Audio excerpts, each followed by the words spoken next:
कृष्णा। आप सभी को शर्तला एकादशी व्रत की मंगल शुभकामनाएं। भगवान श्री हरि विष्णु की कृपा सदैव आप पर और आपके समस्त परिवार पर बनी रहे।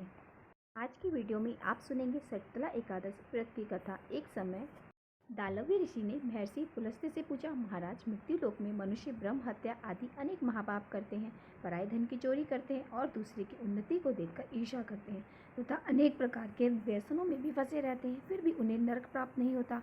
इसका क्या कारण है? न जाने वो कौन सा दान आदि पुण्य करते हैं जिससे उनके सारे पाप नष्ट हो जाते हैं। यह सब कृपया पूर्वक कहिए। पुलस्त्य मुनि कहने लगे, हे राजन, आपने अत्यंत सुंदर प्रश्न पूछा है। इससे संसार के जीवों का कल्याण होगा। ब्रह्म, विष्णु, रुद्र तथा इंद्र आदि भी इस गुप्त भेद को नहीं जानते हैं, परंतु संसार के भले के लिए मैं आपको सुनाता हूँ। आप ध्यानपूर्वक सुनिए। हे राजन, माघ मास के लगते ही स्नान आदि से शुद्ध होकर इंद्रियों को वश में करके काम, क्रोध, लोभ, मोह, अहंकार, ईर्ष्या, अभिमान आदि त्याग कर भगवान का स्मरण करना चाहिए। पुष्प नक्षत्र में गोबर, कपास और तिल मिलाकर उसके कंडे अर्थात उपले बनाने चाहिए। उन उपलों से 108 बार हवन करना चाहिए और उस दिन मूल नक्षत्र हो और साथ ही एकादशी तिथि हो और तो भी और श्रेष्ठ होता है। स्नान आदि नृत्य क्रिया से निवृत्त होकर देवादिदेव श्री भगवान विष्णु का पूजन और एकादशी का व्रत करें। रात्रि को जागरण करना श्रेष्ठ है। उसके दूसरे दिन धूप, दीप, नैवेद्य आदि से भगवान का पूजन करके खिचड़ी का भोग लगावे और श्री हरि भगवान विष्णु का पूजन कर पेठा, नारियल, सीताफल, सुपारी सहित अर्घ्य देकर उन्हें विनय करें। हे भगवान, आप दिनों को शरण देने वाले तथा इस संसार में सागर में फंसे हुए प्राणियों का उद्धार करने वाले हैं। हे पुंडरीकाक्ष, आप लक्ष्मी सहित इस तक्ष अर्घ को स्वीकार करें। इसके पश्चात जल से भरा हुआ कुंभ अर्थात घड़ा ब्राह्मण को दान करें। उस समय ब्राह्मण को श्यामा गौ और तिल पात्र दान देना अति उत्तम है। तिल स्नान और भोजन दोनों ही श्रेष्ठ हैं। इस प्रकार जो मनुष्य जितने तिलों का दान करता है उतने ही 1000 वर्ष स्वर्ग में वास करता है। तिल मिश्रित जल में स्नान करना, तिलों का उपटन लगाना, तिल मिश्रित सामग्री से हवन करना, तिल मिश्रित जल को पीना, भोजन में तिलों का प्रयोग करना, तिलों का दान करना, यह 6 कार्य शर्तला कहलाते हैं। इसलिए शर्तला एकादशी के दिन इन 6 कार्यों को करने से अनेक प्रकार के पाप नष्ट हो जाते हैं। इतनी कथा कहकर कि एक समय नारद जी ने भगवान श्री विष्णु से यह प्रश्न पूछा था और भगवान ने तिला एकादशी का जो महात्म नारद जी से कहा था वो मैं तुमसे कहता हूँ, ध्यानपूर्वक सुनो। भगवान विष्णु कहने लगे, हे नारद मुनि, मैं अपनी आंखों देखी एक सत्य घटना तुम्हें कहता हूँ, तुम ध्यानपूर्वक सुनो। प्राचीन काल में मृत्यु लोक में एक ब्राह्मणी रहती थी। वह सदैव व्रत किया करती थी। एक समय वह 1 मास तक लगातार व्रत करती रही। इससे उसका शरीर अत्यंत दुर्बल हो गया। यद्यपि वह अत्यंत बुद्धिमान थी, फिर भी उसने कभी देवताओं के निमित्त धन, अन्न धन का दान नहीं किया।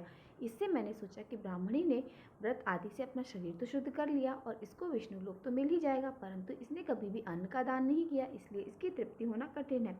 तब ऐसा विचार करके मैं एक भिखारी बनकर मृत्यु लोक में उस ब्राह्मणी के पास गया और उससे भिक्षा मांगी। वह बोली, हे महाराज, आप कहाँ यहाँ किस लिए आए हैं? मैंने कहा, हे ब्राह्मणी, मुझे भिक्षा चाहिए। इस पर उसने एक मिट्टी का ढेला मेरे भिक्षा पात्र में डाल दिया। मैं उसे लेकर स्वर्ग लौट आया। कुछ समय बीतने पर वह ब्राह्मणी शरीर त्याग कर स्वर्ग लोक में आई। मिट्टी का दान करने से उस ब्राह्मणी को स्वर्ग में सुंदर महल मिला, परंतु उसने अपने घर को अन्न आदि सामग्रियों से शून्य पाया। तब वह मेरे पास आकर बोली, हे भगवान, मैंने तो अनेकों व्रत आदि पूजा की, आपकी पूजा भी की, परंतु मेरा घर अन्न आदि से शून्य क्यों है? मैंने कहा, पहले तुम अपने घर जाओ, देवताओं की स्त्रियां तुम्हें देखने के लिए आएंगी, उनसे शर्तला एकादशी का पुण्य और विधि सुन लेना, तभी द्वार खोलना। भगवान के ऐसे वचन सुनकर वह अपने घर गई और जब देवी स्त्रियां आई, उन्होंने द्वार खोलने के लिए कहा तो ब्राह्मणी बोली कि आप मुझे देखने आई हैं तो शर्तला एकादशी का महात्म्य मुझसे कहिए।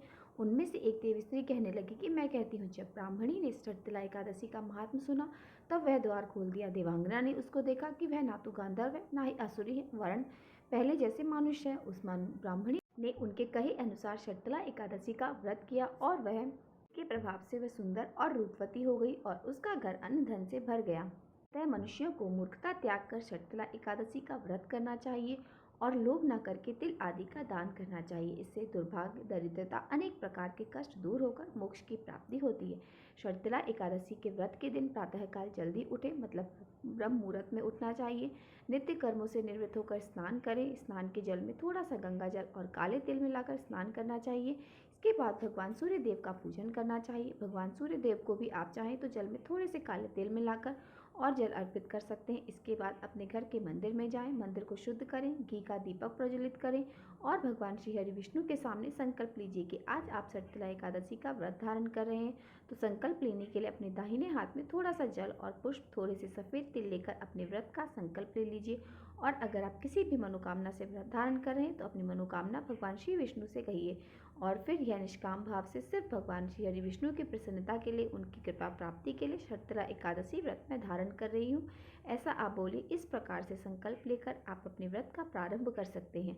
इसके बाद विधि विधान से आप भगवान श्री विष्णु की पूजा करें। भगवान श्री हरि विष्णु को अभिषेक करते समय कच्चे दूध में या फिर पंचामृत में, शुद्ध जल में, जो भी आपके पास उपलब्ध हो, उसमें थोड़े से सफ़ेद तिल मिलाकर उसी से भगवान श्री विष्णु का अभिषेक करना चाहिए। उसके बाद विधि विधान से श्री हरि विष्णु की पूजा करें, उन्हें पीले पुष्प अर्पित करें, पीले फलों का भोग अर्पित करें। आज विशेष रूप से श्री हरि विष्णु को तिल से बने हुए मिष्ठान या तिल का भोग लगाया जाता है। और हाँ, भगवान श्री हरि विष्णु के सामने जो आप दीपक प्रज्वलित करते हैं उस पर थोड़े से काले तिल अवश्य डालें। उससे घर में किसी भी प्रकार की नकारात्मक ऊर्जा नहीं होती है, वह दूर हो जाती है। तो इस प्रकार से विधि विधान से भगवान श्री विष्णु के मंत्रों का उच्चारण करते हुए आपको उनकी पूजा आराधना करनी चाहिए। और आप व्रत धारण कर रहे हैं तो दिन भर आप व्रत रहेगा आपका। व्रत में आप कोई भी फल खा सकते हैं या फिर आप निर्जला भी रख सकते हैं, यह सिर्फ आपकी श्रद्धा के ऊपर और अपनी क्षमता के अनुसार कीजिए। और हाँ, व्रत में एक चीज़ का ध्यान जरूर रखिए, इस दिन आपको किसी भी प्रकार से झूठ नहीं बोलना चाहिए, किसी की निंदा नहीं करनी चाहिए, क्रोध नहीं करना चाहिए, किसी को अपशब्द भी नहीं कहना चाहिए। आज के दिन किसी प्रकार की चोरी नहीं करनी चाहिए। पूरे दिन भगवान श्री हरि विष्णु के चरणों में अपना ध्यान लगा के रखें। इसी बात पे आपका ध्यान होना चाहिए कि आज बुरे लोगों की संगति से आप दूर रहें, सिर्फ भगवान श्री हरि विष्णु का नाम जपना चाहिए। शाम के समय फिर से स्नान आदि निर्मित करके फिर हाथ मुंह धोकर भगवान श्री हरि विष्णु के सामने बैठ जाएं। एक शुद्ध घी का दीपक प्रज्वलित करें। और हाँ, रात्रि में अगर आप कर सकते हैं तो आप अखंड दीपक भी जलाएं, जिससे सभी मनोकामनाएं पूर्ण होती हैं और समस्त प्रकार के सुखों की प्राप्ति होती है। और आप चाहें तो एकादशी की रात्रि में जागरण भी जरूर कर सकते हैं। भगवान श्री हरि विष्णु के सामने सिर्फ एक अखंड दीपक प्रज्वलित करें और पूरी रात्रि या फिर जितना भी समय आपसे संभव हो रात्रि में जागरण कीजिए। भगवान श्री विष्णु के मंत्र का स्मरण कीजिए, भजन कीर्तन करते हुए अपना समय व्यतीत कीजिए। और सुबह स्नान इत्यादि करके द्वादशी तिथि में भगवान सूर्य देव को जल अर्पित करें। भगवान श्री हरि विष्णु की विधि विधान से पूजा करने के बाद सात्विक भोजन बनाकर भगवान श्री हरि विष्णु को भोग अर्पित कीजिए। ब्राह्मणों को भोजन कराना चाहिए, गाय को भोजन जरूर निकाल दें। चींटियों के निमित्त भी आपको थोड़ा सा आटा और शक्कर डाल सकते हैं। इस प्रकार से जीवों को भोजन कराने के बाद आप स्वयं भी शुभ मुहूर्त में अपना व्रत खोल सकते हैं, व्रत का पालन कर सकते हैं। और हाँ, बहुत से भक्तों को लगता है कि इतनी सुबह कोई ब्राह्मण नहीं मिल पाता, तो घर जाकर आप जिन्हें आप भोजन करा पाए, तो ऐसे में क्या करना चाहिए, तो ऐसे में दान की सामग्री आप निकाल दीजिए। एक व्यक्ति के खाने की सामग्री कम से कम होनी चाहिए और ज़्यादा से ज़्यादा आपकी श्रद्धा के ऊपर अन्न, धन, वस्त्र इत्यादि जो भी आप दान करना चाहते हैं उन सब के साथ तिल का दान अवश्य करना चाहिए। तो आप तिल का दान कर सकते हैं, चाहे तो तिल से बनी मिठाई का दान कर सकते हैं।